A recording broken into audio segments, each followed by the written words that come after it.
গাজায় খাবারের অভাবে চরম অপুষ্টিতে ভুগে ৩৫ দিনের এক শিশু মারা গেছে। এ নগরীর আল শিফা হাসপাতালের পরিচালক মুহম্মদ আবুসাল মিয়া এ খবর জানিয়ে বলেন, হাসপাতালটিতে গতকাল শনিবার ওই শিশু ছাড়াও আরেকজন অনাহারে মারা গেছেন। এদিকে ইসরায়েলি সেনাবাহিনী গাজা উপত্যকায় হামলা অব্যাহত রেখেছে। চিকিৎসা সূত্র বলেছে, গতকাল ভোর থেকে গাজা জুড়ে ইসরায়েলের হামলায় অন্তত ১১৬ জন নিহত হয়েছেন। তাদের মধ্যে ৩৮ জন গাজা হিউম্যানিটারিয়ান ফাউন্ডেশন বা জিএইচএফ পরিচালিত ত্রাণকেন্দ্র থেকে খাবার সংগ্রহের চেষ্টা করতে গিয়ে গুলিবিদ্ধ হয়ে মারা গেছেন। এসব ঘটনা এমন সময়ে ঘটেছে যখন গাজার স্বাস্থ্য মন্ত্রণালয় সতর্ক করে বলেছে, গাজার হাসপাতালের জরুরি বিভাগগুলোয় চরম অনাহারে মৃত্যুর মুখে চলে যাওয়া মানুষের ভিড় উপচে পড়ছে। এমন অবস্থা আগে কখনো দেখা যায়নি। কর্মকর্তারা বলেছেন, গাজায় প্রায় ১৭,০০০ শিশু তীব্র অপুষ্টিতে ভুগছে।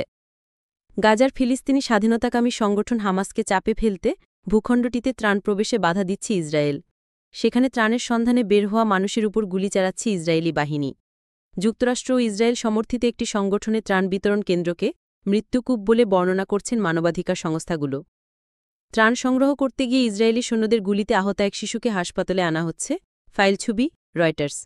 গাজার স্বাস্থ্য মন্ত্রণালয়ের তথ্য অনুযায়ী গত মে মাসের শেষ দিক থেকে গাজায় ত্রাণ বিতরণ শুরু করে জিএইচএফ।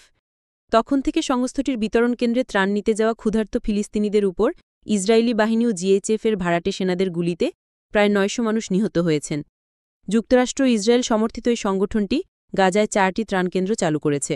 এর আগে গাজায় জাতিসংঘ ও বিভিন্ন দাতব্য সংস্থার অধীন প্রায় ৪০০ কেন্দ্র থেকে ত্রাণ বিতরণ কার্যক্রম পরিচালিত হতো।